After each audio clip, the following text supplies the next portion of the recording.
Hello tout le monde, c'est Morgan, vous êtes sur AI4U et aujourd'hui on va continuer la série de vidéos sur les algorithmes linéaires. Si vous aimez cette série, abonnez-vous et aimez la vidéo pour faire rayonner toujours plus largement ces contenus. Dans la vidéo précédente, on a vu comment entraîner des algorithmes de régression linéaire avec scikit-learn. On a vu que dans scikit-learn, pour la régression, il existe une fonction par version de l'algorithme. Pour la régression logistique, c'est différent. Il y a une seule fonction qui va permettre de gérer toutes ces versions. Le système est le même que l'implémentation que l'on a fait from scratch. L'objectif est toujours le même.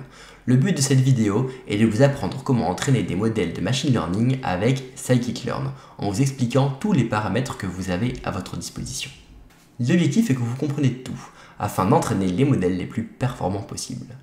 Vous pouvez retrouver tous les documents de cette formation via le lien directement dans la description ou directement sur le site ai4u.fr avec une version online de la formation.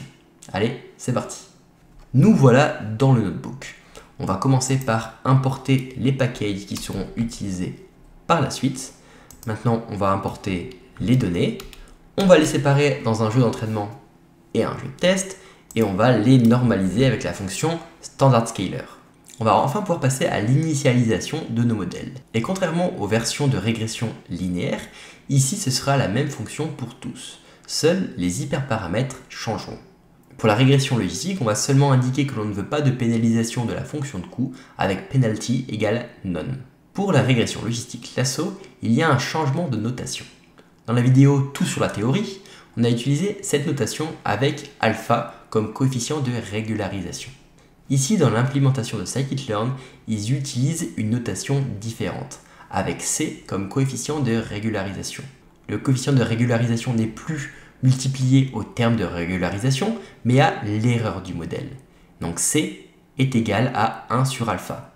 C'est comme si on avait multiplié par 1 sur alpha des deux côtés de notre expression. Donc si on veut mettre un coefficient de régularisation à 0,2, il faudra mettre un coefficient de 1 divisé par 0,2 à la place. On change également le solver, car ici le solver par défaut ne permet pas d'optimiser chacune des versions des régressions logistiques pénalisées. Si on regarde dans la documentation, ici on a accès aux solvers qui sont disponibles, et chaque solver peut permettre d'optimiser un certain nombre de pénalités. Ici on va utiliser le solver liblinéaire qui pourra nous aider à optimiser notre modèle de régression logistique lasso. Pour la pénalisation L2, c'est la même chose. La convention de notation pour le coefficient de régularisation est la même. Ici, le solver de base accepte l'optimisation pénalisation L2, donc pas besoin de modifier l'hyperparamètre. Pour la régression logistique ElasticNet, la convention de notation est la même que précédemment, donc il faut choisir une valeur de C, mais il faut également choisir une valeur de l'hyperparamètre L1 ratio, qui permet de pondérer l'impact de la régularisation L1 et L2 dans le modèle. De même que précédemment, on doit changer le solver pour optimiser la fonction ElasticNet. Maintenant que tous les modèles sont initialisés, place à l'entraînement des modèles avec la méthode fit. Donc on entraîne nos 4 modèles. On voit que pour le modèle de régression logistique ElasticNet, on a atteint le maximum d'itérations autorisées avant d'avoir atteint la tolérance toll, ce qui peut signifier un problème dans la convergence. Une chose à faire peut être d'augmenter le nombre d'itérations pour laisser plus de temps au modèle pour converger. Donc on va passer de la valeur de maxiter de 100 à 500. On entraîne à nouveau les modèles et tadam, plus de problème de convergence pour notre modèle. Le modèle a convergé comme il faut. Maintenant passons à la validation des modèles. Pour chacun des modèles, on va prédire predict pour avoir les classes auxquelles appartient chacun des exemples, mais aussi predict proba pour avoir la probabilité d'appartenance pour chacun des exemples. On a maintenant calculé l'AUC pour chacun de nos modèles. L'AUC est une métrique entre 0,5 et 1. 1, on a un modèle parfait. 0,5, on a un modèle aléatoire. On peut voir que le premier modèle de régression logistique classique n'a aucune erreur sur le jeu d'entraînement, ce qui est signe d'un surapprentissage. Le modèle logistique lasso obtient de moins bonnes performances sur le jeu d'entraînement, mais de meilleures performances sur le jeu de test. Cela montre qu'il généralise mieux avec la pénalisation. On remarque la même chose pour le modèle Ridge et ElasticNet. Maintenant, comme pour la régression linéaire, on va étudier l'impact du coefficient de régularisation sur le modèle. Et on va commencer par lasso. On peut voir que pour lasso, plus la valeur de C diminue, plus l'impact de la régularisation est forte. On voit de plus en plus de paramètres égal à 0. Pour Ridge, c'est pareil, plus la valeur de C diminue, plus l'impact de la régularisation est forte.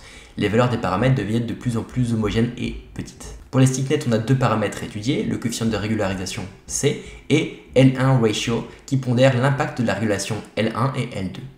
Quand L1 ratio est égal à 1, seule la régression lasso s'applique, donc on peut le voir notamment ici.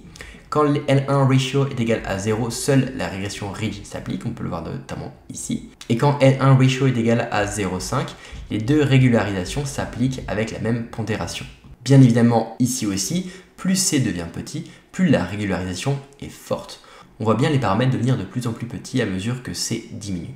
Étant donné que c'est la même fonction pour la régression logistique vue précédemment, je ne vais pas repasser sur chacun des hyperparamètres. Je vais seulement parler des hyperparamètres non vus précédemment. Il y avait le paramètre de régularisation C, que l'on a bien étudié dans cette vidéo, qui permet de pénaliser plus ou moins efficacement la fonction de coût.